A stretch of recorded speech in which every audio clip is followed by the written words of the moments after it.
Okay, Nitin. So, welcome for the mock interview of LAMP Fellowship. So, uh, first, I would like you to introduce yourself to us or to me.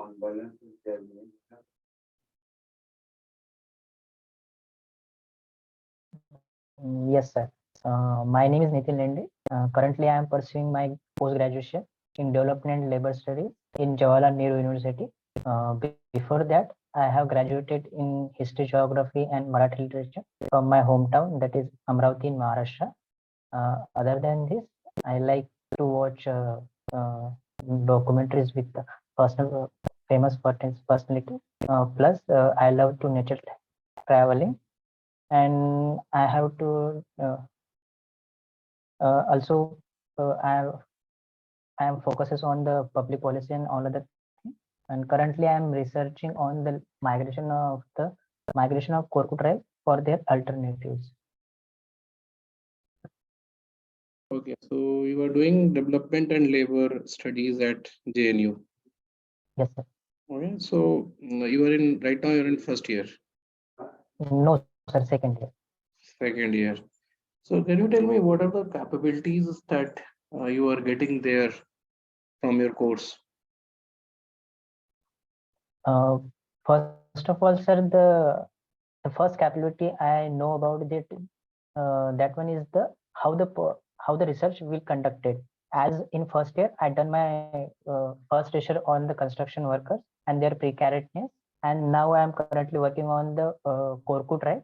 Uh, in JNU, there is another programs where we can choose different subjects like sociology, political science, and other social backgrounds that gives you a holistic approach, and plus also the leading, as I am SFC in my center, so I know the other aspect of leadership qualities and all other stuff.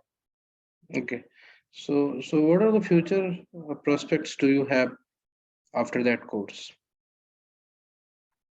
Future prospect is basically in the teaching professor as in different colleges, and second thing is as a research associate and in HR as in corporate companies. I think these three are the futures. Okay, so don't you think that like this course should also fulfill as in they should make students capable for working in development sector and towards the welfare of Basically, laborers? this course is basically this course is leaning towards the labor's development rather than the development studies, which is teachers in teach and other colleges. So course focus more on the how we can develop the labors or the informal sectors labors, I think. Okay. So can you tell me what how the labor force has been divided in India, like where they are working and how much they are in formal sector and how much they are in informal sector? Sir, according to NSS data, there are the 93% workers are in the informal sector, and only 7 to 8% workers are in the formal sector, sir. Even in informal sector, which type of work dominates? Basically, in informal sector also, the self working like in agriculture sector or in retail sector, I think that is dominated. Agriculture sector. So like, I'm saying that in agriculture sector, are they employed labor or anybody who is working in agriculture can be called as agricultural labor or Um, are you we not can getting my question? categorize as a labor and as a workers. Uh, Okay. the worker who has some sort of saying power or the power of work availability or work choices, but in labor context, labor do not have a choice which work he want to do or she want to do. I think that is Okay. So what are the steps that government is taking to bring any justice or even for the welfare of these laborers? Currently, there are one or two schemes are running for the informal sector, recent schemes for the street vendors. For them, the giving loans and all other things. But in a larger perspective, there is not a concrete scheme which will focus on the specifically for the labor and their upliftment. But there are the scattered schemes like Mandrega, If I'll ask you as my as an student of labor studies, can you suggest any policy initiative which can or which will work for the development of their not career or development of their work or uh, s- that can bring some sustainability or social security to them? yes, yes, sir. Recent labor codes, four labor code, in which the minimum wage for their works and their social security like PF and all other things, which incomes is less than 21,000 rupees. That will bring the social security for them. And other than this, the working condition for 8 hours and 9 hours, that is in 1 week. Okay. So, Nitin, why do you want to pursue LAMP fellowship? So basically, I'm studying for the UPSC from last 2 to 3 years. In that course, I know to about the LAM fellowship, which is will benefit me in my future career. As the LAMP gives me a opportunity to work with the member of parliament, which is epicenter of the policy making and policy framing, which will gives me my ideas as a better platform where I can put my ideas and my opinions, which can be benefited to my member of parliament and in larger perspective will also benefit to me. Okay, and what future do you see after this fellowship? After this fellowship, I should work as a bureaucrat or in a public policies. You will work as a I work as a in bureaucracy or in administration or in as a policy research or the other institution where the policy framing and analysis is done, like PRSO, ORF. okay. So can you tell me what policy is uh, like what is policy or what is public policy? Public policy basically means to address any problems or any concern which is done by the governmental authority to raise analyze problem and make a possible solution to find out the solution for that problems. Okay, Basically, in this policy process, there are the 4 5 steps. Like first one is the agenda setting, and then second thing is a policy framing. okay, The got the third point. one, I got the point. You have mentioned or you have wrote an essay about Indian space policy. Uh, can you brief what was your opinion towards that policy and what change you might expect in that in near future? before this policy, sir, there is a governmental control over the space policy through ISRO. But after this policy, there is a involvement of the private sector, which will boost the uh, demands demand which is incurred by the ISRO. The basic problem is that the demand is very high, but the supply side, which is ISRO want to do, that is shortcoming because government ISRO has to do the government project, the research and analysis, and the commercial project. So basic motive behind the privatization of the space sector, that is to cater the demand, which is a commercial demand, will be done by the private sector, and the research project or the governmental project will be done by the ISRO. The future prospect will be the as currently the 360 billions dollar industry will be in future will be in a higher demands.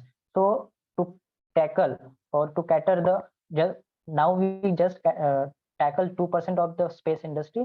Now this from 2% to our target is to 9% by the 2030, and this will bring the change by involving the private sector.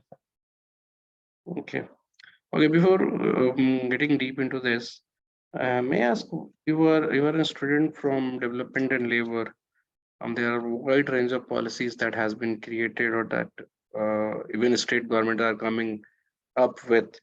So why did you choose to write about Indian space policy rather than any other development based policy or economic based policy or labor based policies?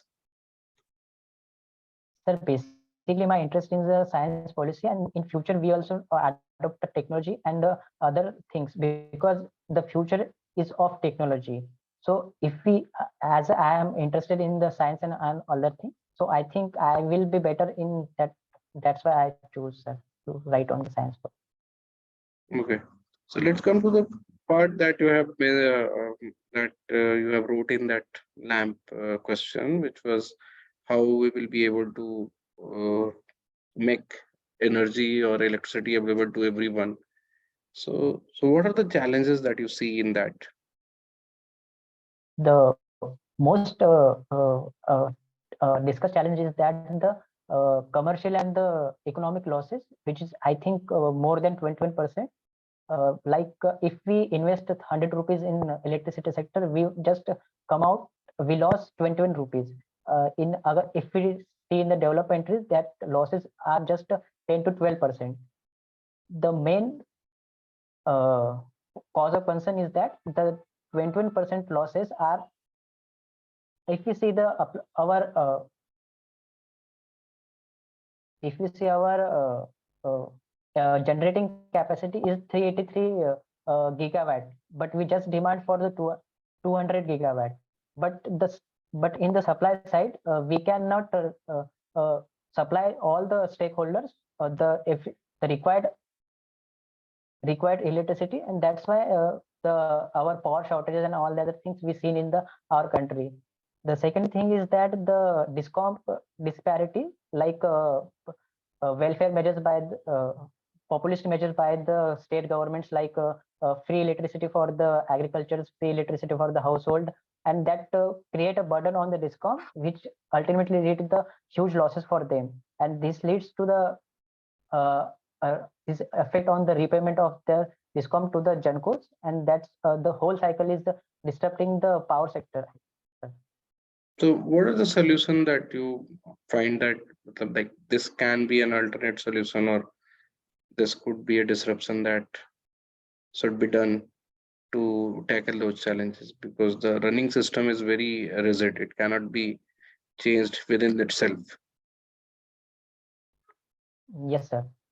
The possible solution will was given by the 2021 Electricity Amendment Bill, in which they stated that the privatization of the electricity transmission lines, in which there are the 2, 3, 4, 5 uh, stakeholders which can supply the electricity, and the consumer which were whichever stakeholders he wants to the electricity, he can buy. It's like become a we purchase a SIM for like Jio, Vodafone, Airtel. In the same way, we can purchase the electricity for any which is provide better and better quality service and the better services. So this is the first solution. Second solution, government launched 3 lakh crores package, in which the discom which are improving or the benefit which are positive in their growth, they got the loans from the central government, which will bring the more competition against the negative growth and the positive growth discom. That will be the uh, second solution. The third solution will be the policies of the government, like a populist policy will be the we have to be reduced, like Delhi government policy, electricity bill free for all the people. Like this populist policy we have to reduce why to why betterment of the why do top. you think that? Because Delhi government is not making any fault in paying the generation companies or distribution companies. If any government is capable enough to generate such fund so that they are paying the generating companies also, and they are also keeping the electricity bill free. So what is the problem with that? The Why these basic services should not be free? Because the public utility services are the core objective of government or core KRA of government. So why do you think that we should charge, or we must charge for electricity? Yes, sir. If we take the example of any Delhi people whose income is, I think, more than the 5 lakh or 10 lakh per month. So I think that people or that person does not need the free electricity. If we target the beneficiary, that if we target 2 lakh, 3 lakh per month who has income, only then that people get the free electricity, and above that will not get the electricity. That will be the No, but more. why there should be a income based disparity? It is a public utility service. It should be free for everyone. It is, if it is free. Okay, I got the point that a scholar should be there, reservations should be there for the people who are not very capable, or caste restriction is there. But if any public utility services is free, it can be free for everyone, even they are earning crores of rupees, or thousands of rupees yearly. Why there is a big problem in uh, giving any public utility service, or any utility service free towards to the public of a state or a nation? What if That we are. some government will come and say all the people who have income more than 10 lakh rupees, they should also pay for going out from their home? Will it be Yes, justified? yes, sir. As we are a developing countries, we have always a fund crunch. And if any government is a surplus, that not means that they they make the free for all them. If this money we can spend on the more on education, more on the health, more on the building new school, building new roads and all that, I think that will be the better approach rather than freeing all the people. Okay. Yeah, but like you still say, I mean, you are saying that we can use this fund to other important thing that is right now, it should be in priority. Yes, sir. Okay. So Nitin, why, like I got your point, but what I was to ask, uh, okay, so but like electricity, water, these two things, when it is free, you are saying that this can create fund crunch for other public services or other development work, then that's why we should charge for these services also. Okay, this is your conclusion point. Okay, now let's go to your background. So what do you think that, how do you think that you are capable for this particular fellowship role? Yes, sir. As a lamb fellow, I have to work with my member of parliament where any need, any help he or she wants from me, I can help them. As a I am in a JNU student where I know the how to research, how to organize all things, and how to put it in a organized way. That these skills I think help for my MP for better for their question and for the solution. I think these skills will help my MP. And other than this, I have as I am preparing for UPSC, I have a socio-economic political knowledge, holistic knowledge, which also help for my MP. Plus, I have the political as a aware citizen. I know the situation which is right now, and what can be the better future outcomes, that I have a solution for that. I think that will help for my MP. So Okay, have you read about everything about lamp fellowship, like from the website? Do you know everything that how this fellowship works, and what are the things that you have to do? What exposure do you get? Do you know everything? yes, sir. Okay. Can you suggest any change in that? Change, I think, sir. As a number, I think 55 or 60 lamp. So if there is a something change, that I think there is a increase the number of lamp fellows. Plus, there is also a group activities where we can, other than this interview, there are also group activities and more personal context, which can we know the how the personal persons are. because in one interview we cannot judge any person how he is capable or not capable. So I think. Okay. Chalo, okay. Thank you, Nitin. Thank you, sir.